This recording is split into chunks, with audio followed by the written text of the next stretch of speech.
আসসালামু আলাইকুম প্রিয় শিক্ষার্থী বন্ধুরা, তোমাদের এখান থেকে স্বাগত জানাই। আজকের ভিডিওতে অষ্টম শ্রেণীর নতুন ইসলাম শিক্ষা বইয়ের পৃষ্ঠা নাম্বার 89 এর সমাধান করে দিচ্ছি। এখানে দলগত কাজ রয়েছে। এখানে বলা হয়েছে যে শিক্ষার্থীরা সূরা আল মাউন এর আলোকে ব্যক্তিগত জীবনে করণীয় লিখে একটি রঙিন পোস্টার তৈরি করবে। তো এখন আমরা সে কাজটুকু করব, একটা পোস্টারে উপস্থাপন করব।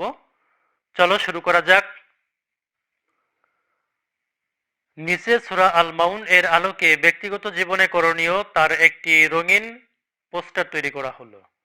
সূরা আল মাউন এর আলোকে ব্যক্তিগত জীবনে করণীয়: ১. সালাত আদায়ে অলসতা করব না। ২. বিচার দিবসকে বিশ্বাস করব। ৩. ইয়াতিম ও অসহায় দুস্থদের তাড়িয়ে না দিয়ে সাহায্য সহযোগিতা করব। ৪. নিত্য প্রয়োজনীয় জিনিস ধার দেওয়াতে কৃপণতা করব না। ৫. নিজেরা ইয়াতিম ও অসহায় দুস্থদের সাহায্য সহযোগিতা করব ও অন্যদেরকেও উৎসাহ দিব। ৬. লোক দেখানো সালাত আদায় করব না। ৭. সালাত আদায়ে উদাসীন হব না। তো প্রিয় শিক্ষার্থী বন্ধুরা, যদি ভিডিওটি ভালো লাগে শেয়ার করে দিও। ধন্যবাদ সবাইকে সাথে থাকার জন্য।